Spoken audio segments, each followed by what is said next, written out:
ریاض الجنہ میں ایک ستون ہے، ستون ابی لبابہ، یعنی ستون استوانہ یا ستون توبہ کے نام سے مشہور ہے۔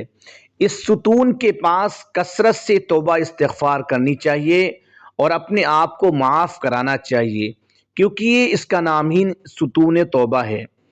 اس کی ایک تاریخ ہے، وہ تاریخ یہ ہے کہ پیارے نبی صلی اللہ علیہ وسلم کے ایک صحابی کا نام ابی لبابہ تھا۔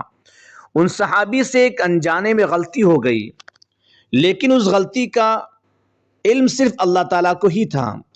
وہ اگر چاہتے تو کسی کو اپنی غلطی کی ہوا بھی نہ لگنے دیتے، مگر یہ قوت ایمانی تھی کہ اللہ کا خوف اتنا زیادہ تھا اور احساس تھا کہ میرا سمیع اور بصیر اور دانائے قلوب پروردگار مجھے دیکھ رہا ہے۔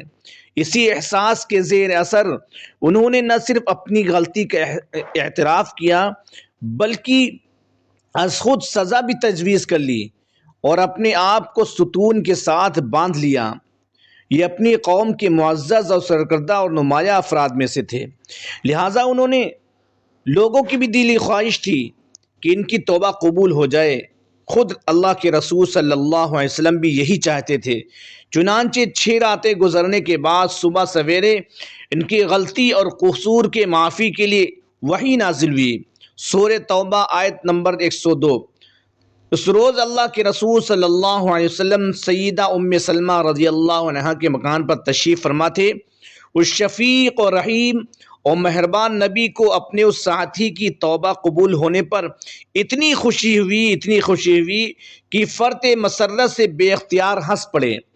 ہماری اماں جان سیدہ ام سلمہ رضی اللہ عنہا نے آپ کو ہنستے ہوئے دیکھا تو عرض کیا، اے اللہ کے رسول صلی اللہ علیہ وسلم، آپ کس بات پر ہنس رہے ہیں؟ ارشاد فرمایا کہ ابو لبابہ کی توبہ قبول ہو گئی۔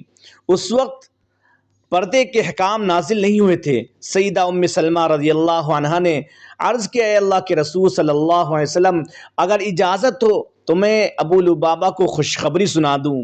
ارشاد ہوا کہ ہاں، اگر چاہو تو ایسا کر سکتی ہو۔ تو اپنے حجرے کے دروازے پر کھڑی ہو گئیں اور ارشاد فرمانے لگی کہ اے ابو لبابہ، تمہیں خوشخبری ہو، تمہیں مبارک ہو، اللہ نے تمہاری توبہ قبول کر لی۔ سبحان اللہ، سبحان اللہ۔ ادھر صحابہ کرام کی خبر ملی تو کہنے لگے کہ چلو ابو لبابہ کو کھولنے کے لیے، لہٰذا تمام صحابہ کرام دوڑے ہوئے ابو لبابہ کے پاس آئے، لیکن انہوں نے فوراً صحابہ کرام کو روک دیا کہ تم مت کھولو۔ کہنے لگے اللہ کی قسم، اب تو مجھے اللہ کے رسول ہی اپنے دست مبارک سے آزاد فرمائیں گے۔ چنانچہ اللہ کے رسول صلی اللہ علیہ وسلم فجر کی نماز کے لیے نکلے تو آپ نے انہیں خود